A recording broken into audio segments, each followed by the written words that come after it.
2 कोटी टंका पाई किडनैप टंका नदेले साप चोटरे मारिदेवार भय जड़े कि 2 जन नुहे 4 जन को अपहरण कले दुर्बृत्त। गंजाम जिला चिकिटी अंचल घटना समस्त चकित करिछि। के नुआगां थाना अधीन में घटी घटना अपहृत हेबार 4 दिन पर अपहरणकारी कबलरू जड़े खसी आसिबा परे सांघातिक घटनार पर्दाफाश होइछि। प्रथमे खसी पलाई आसीथिबा अपहृत थाना अभियोग करिबा परे पुलिस एक परित्यक्त घरु आउ 3 जन को उद्धार करिछि। परित्यक्त घरु एक नागसाप भी उद्धार होइछि। अपहरण घटना रे जन को अटक रखी पचरा उचरा करुछि पुलिस। एथिरे 5 जनकर संपृक्ति थिबा ब्रह्मपुर एसपी कहिसंती।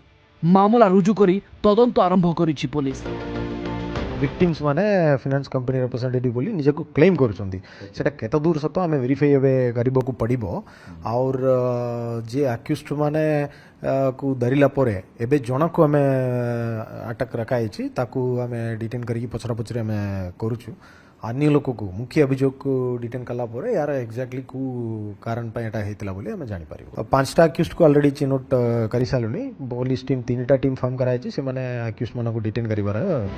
सिनेमा स्टाइल होइतिला किडनैप प्लान। बंधक थिबा 4 जन भुवनेश्वर एक फाइनान्स कंपनी कर्मचारी बोली कहिसंती।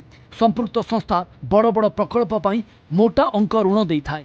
एक प्रकल्प संक्रांत एमानकु भुवनेश्वर गाड़ी रे नेबा परे गोलंथरा पाखरे एक घरे रखी निस्तुक माड़ देइथिले। परे के नुआगां थाना अंचल रे एक परित्यक्त घरु नहीं सेठारे पणबंदी करी रखिथिले।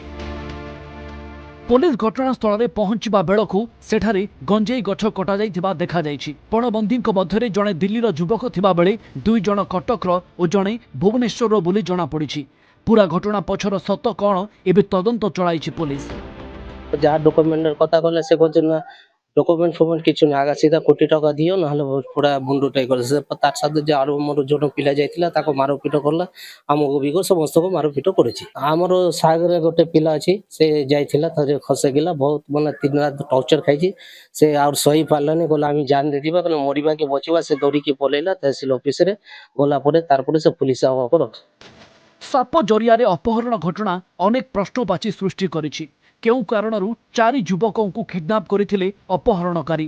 किडनैप पछरे टंका कारबार ना गंजेई कारबार। अपहृत माने सतरे फाइनान्स कंपनी कर्मचारी की